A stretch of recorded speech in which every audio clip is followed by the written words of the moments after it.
Okay, so my independent reading book is Of Mice and Men by John Steinbeck, written in 1937.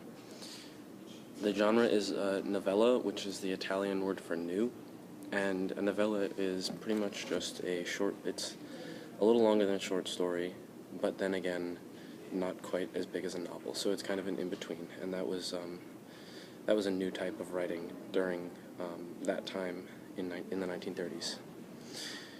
So, Of Mice and Men is about two good friends from childhood, Lenny Small and George Milton.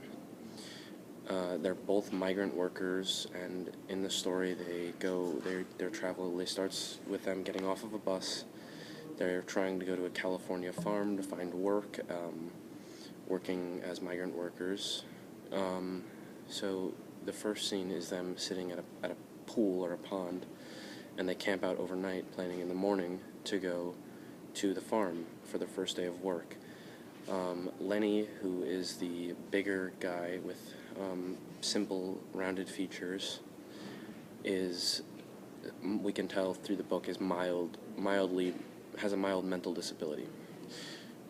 George acts as Lenny's caretaker, and there's one point where in the story it says that Lenny's mom, Lenny's guardian, passed Lenny on to George when she passed away, so George takes care of him.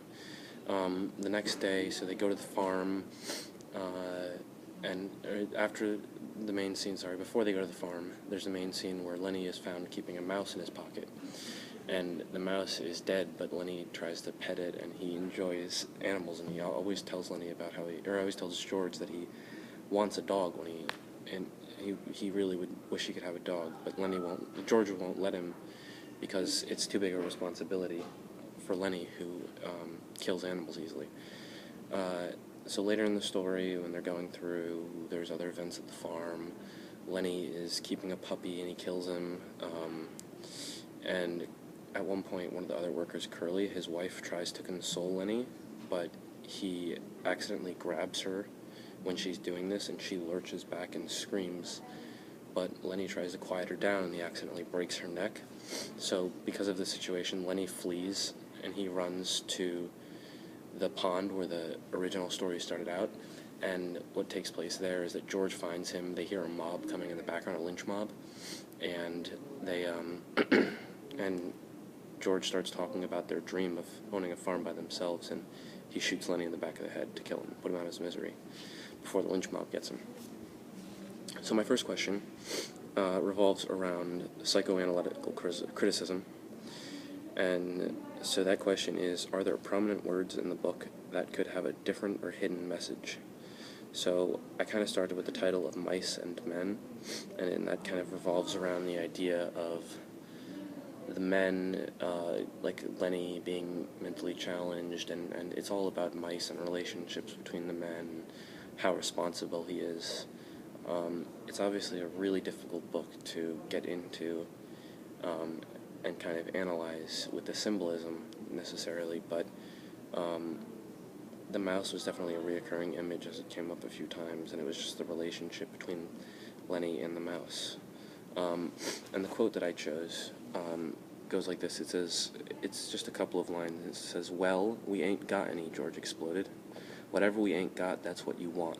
And this was when Lenny was talking about getting, a dog, or Lenny was always a dreamer, and he wanted a farm, and he wanted things.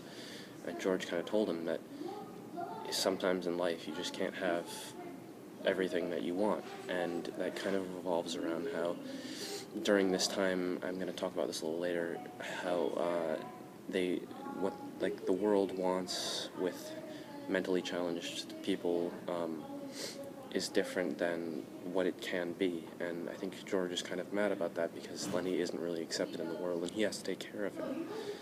So, my second question still goes along with the psychoanalytical criticism,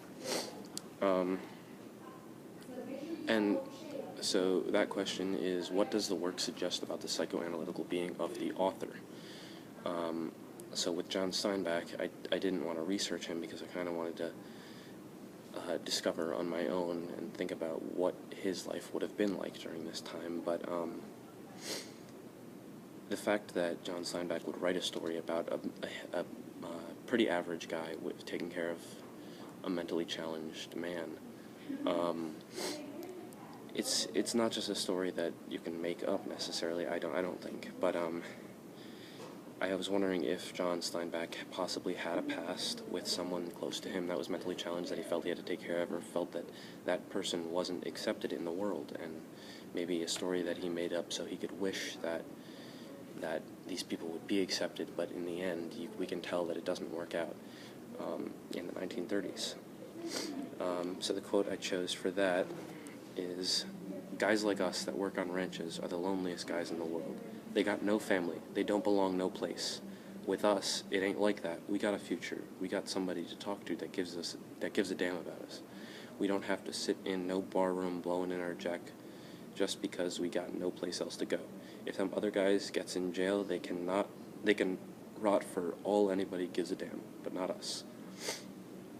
And I think that talks about how the author, speaking through George, felt how the world was different, and it wasn't, and it kind of goes off on how how Lenny was different. He's trying to tell Lenny that he's different, and also show him a sign of reality. And so my third question now, I move to New Historicism, the criticism of New Historicism. And this question is, what language, characters, and events presented in the book reflect the current events of the author's day? So, of course, the story was written in 1937, and I kind of started talking about how the mentally challenged people during this time weren't really accepted, and just through history, when people started realizing that some people were different because of mentally problems that they had, with their head and the way they thought. Some people were a little slower with their thinking.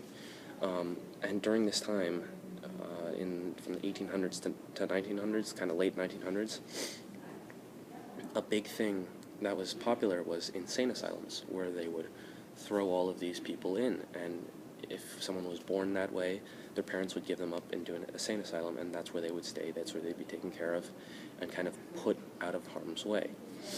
Now, also kind of along with Hitler and the Holocaust, he didn't just persecute Jews, but as well as people with mental problems.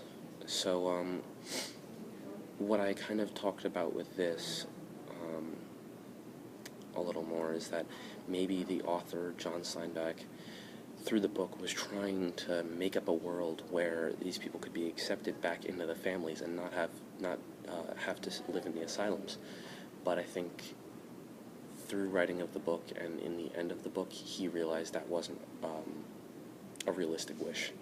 So the quote that I chose for this was, "Okay, someday we're going to get the jack together, and we're going to have a little house and a couple of acres and a cow and some pigs. And live off the fat of the land," Lenny shouted. "And have rabbits? Go on, George, tell about what we're going to have in the garden, and about the rabbits in the cages, and about the rain in the winter, and the stove, and how thick the cream is on the milk, and how you can hardly cut it.